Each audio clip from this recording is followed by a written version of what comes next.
On part maintenant à la rencontre de Jérémy et de Cyril. Jérémy est night auditor, mélange de veilleur de nuit et de comptable dans un hôtel. Cyril, lui, est chauffeur routier. Ils n'exercent pas la même profession et n'ont pas non plus le même rythme de travail. Ils ont pourtant un point commun, ils travaillent seuls et ils aiment ça. Pourquoi ? Pour la liberté, disent-ils. Tout de suite, portrait croisé de ces travailleurs solitaires.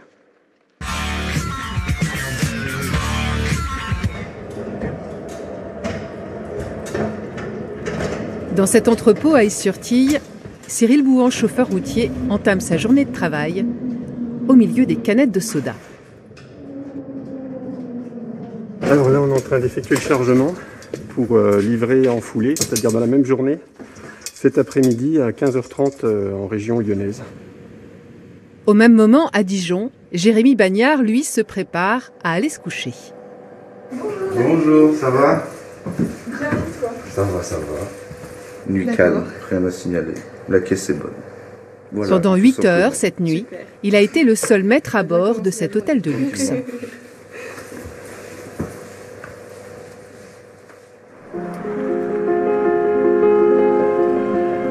Jérémy dort et Cyril part. Il part pour Mézieux d'abord, à 250 km de là, puis chez un client dans l'Isère, avant de reprendre la route pour une livraison le lendemain matin, en Auvergne.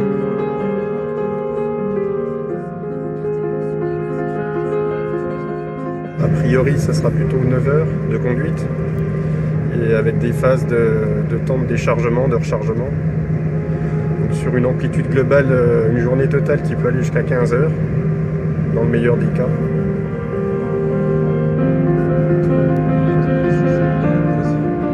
Quand j'étais petit, je pense que je jouais avec des camions comme tout le monde, comme tous les enfants. Après, c'est tombé un peu par hasard. J'ai eu l'occasion de partir avec un de mes cousins qui était dans le métier. Et puis ça m'a plu, je me suis dit pourquoi pas. Et donc après, j'ai rejoint une école pour faire un BEP-CAP de conduite et service dans le transport routier. Et puis suite à ça, je suis parti sur la route dès que j'en ai eu l'opportunité à 18 ans. Et cela fait maintenant 22 ans qu'il fait ce métier. Ce qui me plaît, c'est que je pense que ce qui fait peur un peu à tout le monde, c'est le fait d'être seul finalement. D'être quand même relativement indépendant. On a des comptes à rendre, mais pas non plus pas énormément finalement. À partir du moment où on fait notre boulot correctement, on a quand même un degré de liberté qui est quand même intéressant. Cyril a déchargé ses canettes, il repart. Il a encore 60 km à faire pour se rendre chez son deuxième client. À 90 km/h de moyenne, les kilomètres et les paysages défilent, tranquillement.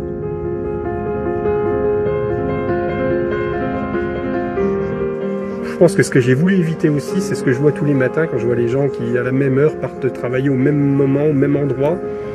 Je pense que c'est ça que j'aurais voulu éviter à tout prix. Seul bémol, toutefois, à cette vie un peu particulière, Cyril part toute la semaine et ne voit ses 3 enfants que le week-end. J'avais l'anniversaire de mon fils qui était lundi. J'étais pas là, mais après, je les ai quasiment tous loupés, les anniversaires. Enfin, le jour J, j'étais pas présent. Avec les années qui passent, c'est vrai qu'on s'habitue malgré tout. Bonjour. Bonjour. Vous faites le tour, comme d'hab. Numéro 7, vous ouvrez le côté passager. On chargera comme d'habitude sur le côté. Dernier arrêt, Cyril vient charger des palettes de polystyrène. Les échanges sont brefs, efficaces. Le chauffeur a l'habitude. Ce qui le gêne le plus, c'est le manque de considération parfois pour son métier et les conditions d'accueil pas toujours correctes chez les clients ou les aires de repos.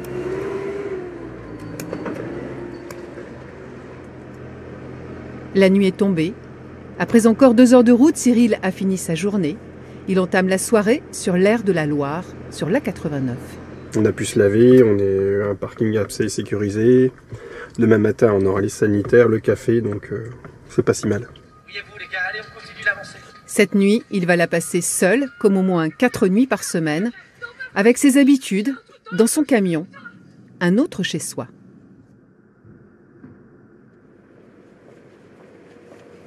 Pendant que Cyril dort, Jérémy, lui, arrive pour sa nuit de travail. Salut. Bonjour. Jérémy se retrouve ensuite le seul employé de l'hôtel, et c'est dans un petit bureau derrière la réception qu'il va passer l'essentiel de la nuit. On fait un peu tout. On fait un peu tout quand on est vu qu'on est tout seul. Donc si quelqu'un a un besoin, un client a besoin, il faut essayer de lui répondre le plus rapidement possible. Et il peut avoir besoin de quoi, le client? Une bouteille de vin ou quelque chose. Ou même un problème dans sa chambre, il faut réagir au plus vite. Mais le travail principal de Jérémy chaque nuit, c'est de faire les comptes. Car Jérémy n'est pas veilleur de nuit, mais night auditor. Un veilleur de nuit ne fait pas de chiffres. Il est là pour veiller. Un night auditor, il s'occupe des factures, ce genre de choses. Et je voudrais simplement récupérer pour le petit-déj. Et voilà pour vous. Et je l'accroche sur la porte. Tout à fait, avant 3 h du matin. Les derniers clients couchés, Jérémy est désormais le seul à être éveillé dans l'hôtel. Il est minuit. Qu'est-ce que vous aimez, vous, dans votre métier? Les chiffres. J'adore faire les chiffres, c'est comme ça. Et puis il reste quand même du relationnel, même si on travaille de nuit. Il peut y avoir des gens qui partent tôt, des gens qui arrivent tard. Donc, Les avantages pour vous de ce métier, c'est quoi? la journée, j'ai le temps de faire ce que je veux. Parce que je suis quelqu'un qui dort très peu de base. Donc quand j'arrive, moi je dors juste la matinée et puis j'ai tout l'après-midi pour faire mes papiers, l'administratif, puis même le social, voir mes amis. En attendant, la ville dort et Jérémy compte.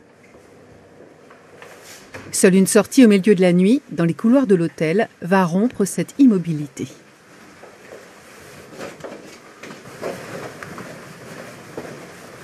Je ramasse les feuilles de petit déjeuner pour que les clients indiquent leur numéro de chambre et l'heure à laquelle ils aimeraient prendre leur petit déjeuner. Puis c'est le retour au bureau, le silence et la nuit. Je l'avais déjà fait en tant qu'étudiant, donc c'était pas un milieu qui m'était inconnu. Et c'est calme. Le calme, c'est bien de temps en temps. Depuis la crise sanitaire, les nuits sont encore plus calmes. Le bar est fermé, il n'y a donc plus de clients tardifs pour venir discuter. Les heures s'enchaînent. Seuls résonnent les doigts de Jérémy sur le clavier de l'ordinateur. Le jour est à peine levé, Dijon s'éveille et Jérémy finit son service. Il quitte l'univers feutré de l'hôtel pour replonger dans la ville et dans la vie. Je me considère pas comme solitaire. Puisque la journée, je vois des gens, c'est juste mon travail où je suis tout seul. À 240 km de là, Cyril, lui, se prépare à partir. Nous sommes vendredi, c'est le dernier jour de la semaine, ses dernières heures seules, avant de retrouver famille et amis. Je saurais pas quoi faire d'autre. J'ai pas envie de changer de boulot pour me dire tu vas rentrer, tu vas avoir plus soin de ta famille, et puis à la fois peut-être devenir aigri ou parce que je ferai quelque chose qui me plaira pas.